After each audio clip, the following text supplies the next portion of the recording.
Have you ever found yourself in stressful situations and afterwards thinking, why didn't I say that? Why didn't I do that?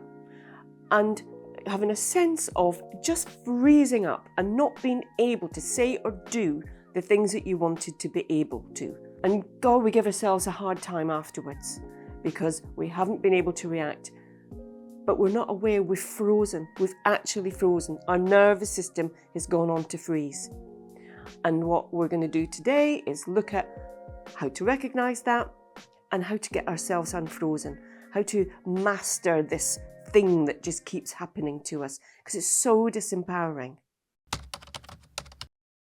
Hi everybody, I'm Catriona Morten. I'm a sensory-motor psychotherapist, and this is We Are Vega Therapy, where you learn to calm your body, quieten your mind, and learn to heal from within. So let's get started.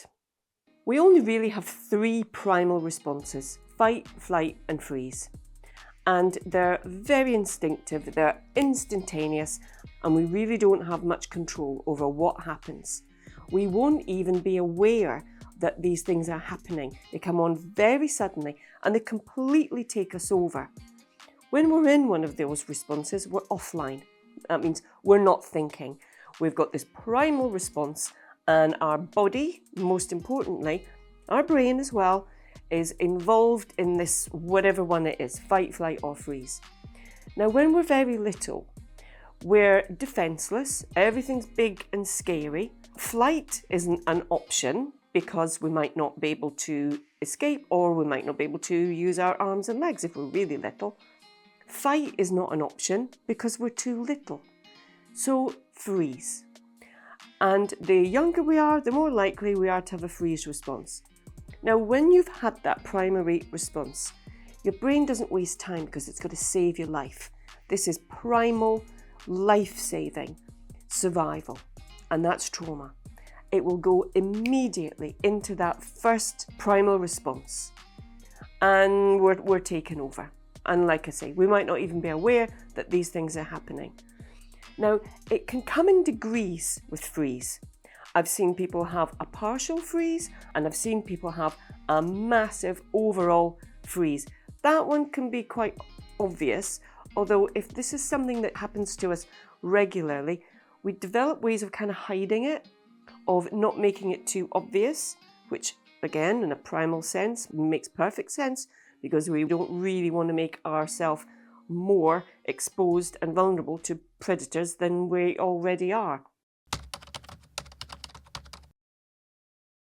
It automatically affects our nervous system and our vagus nerve.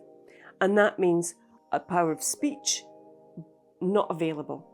Our mouth will go dry, our throat will constrict, and we just can't get the words out.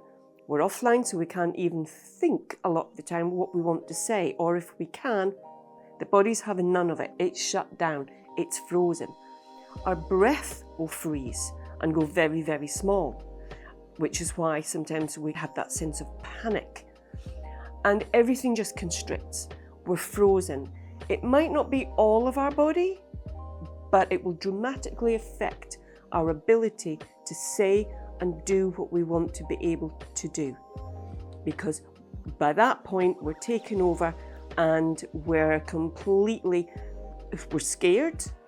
And what's even more scary is not being able to take control over this, to understand what's happening and to do something about it.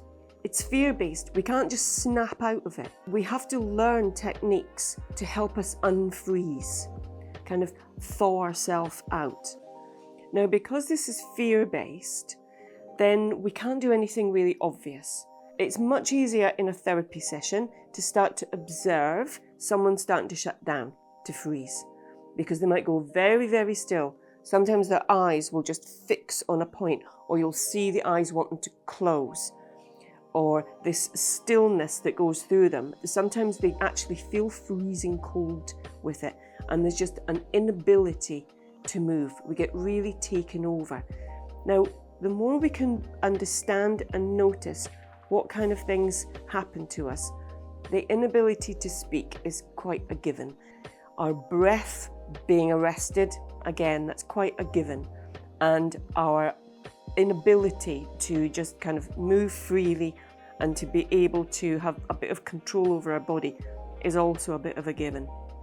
And what we need to do is be able to work on those things, but we need to keep it small, because one, it's got to be manageable and doable, and also to not draw attention to ourselves because we're freezing to try and disappear. If you can observe what happens to your eyes, either they go to a fixed point somewhere or they just stare and it's really difficult to get them to move, if you know that that happens to you, then you can preempt it. Or if your eyes want to, you know that they want to shut, can you do some controlled blinking? Can you make some movements that are very controlled and deliberate? If you look down, can you just look up and just move your eyes a little bit? Now, if that makes things worse, you'll know immediately, because they'll either want to fix on that point or close completely. If that helps, then you know that that's something that's going to preempt. Trying to find something that you can move, that's small, that only you know that you're doing, because you don't want to send a signal to anybody else. It might be easy to start with your feet. Can you wiggle your toes? Can you move your feet inside your shoes? Can you scrunch and release your toes? Now, only you will know that you're able to do that. Now you're able to take as much of your awareness to doing that as possible. Almost make it the most important thing that's going on. Take your awareness away from what's going on, for whatever is making you feel uncomfortable or fearful, taking it back to you. Can you squeeze and release some muscles? Can you do it like if it's your legs? Can you just find a muscle to squeeze and release? Again, you're bringing the attention back to yourself. You're bringing some movement and some control into your body, so it's not just reacting to whatever is setting it off, because these will be old responses and it will be a trigger to something that happened a long time ago. So you want to bring it back into the present moment and be really aware. It's like, okay, I'm going to notice my feet moving. I'm going to notice that I'm able to squeeze and release the muscles in my legs. These are my muscles. I've got control over them. I can do them as fast or as slow as I want to. Now, I've been doing that as I'm speaking to you, and it's not obvious that I'm doing anything, but you can really feel yourself doing these things. And the smaller, the better. Because when we can start to have some go-to things that we do, that we know, it's like if you feel your throat starting to constrict, your mouth's getting dry, you're stuttering over your words, you can't think straight, it's like, okay, you're going offline. Now, when we can get a little kind of set of things to do, a little bit of a process that you're going to go through. You know, some people like to count, squeeze 4 times on one leg and 4 times on another leg, or 2 times in the arms, or 2 together, 2 separately. Just have your little routine that you go through that's yours. Nobody else will know that you're doing it. And write them down, practice them. Write them down so that if you do go offline, you can look at them. Now, that's not going to be possible when you're in a confrontation, but the more you can practice them and make them procedural, really natural, second nature, then it's not so hard to kind of retrieve these things from your brain. You'll kind of do them automatically. And it's really important. If we know that we always freeze, someone has kind of pressed that button and we're disengaged and we can't have control over ourselves anymore. Have the control. Practice these things. Have your little routine that you do, so you know it's like, okay, my throat's starting to go tight. Take my attention down to my feet. You know, can you press each toe into your shoes? Can you wiggle them up and down? Can you feel the top of your shoes and then the sole of your shoes? Make it so you know what you're doing and you're being aware that you're doing it.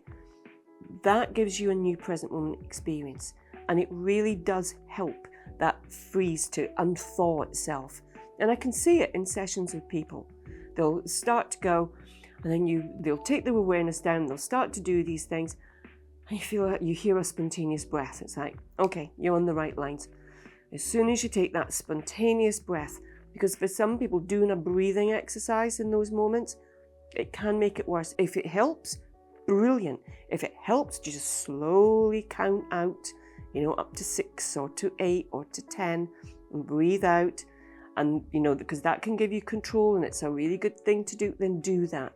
Find the things that you know you can do. You don't want to be battling to do something that's really difficult. Find things that are easy.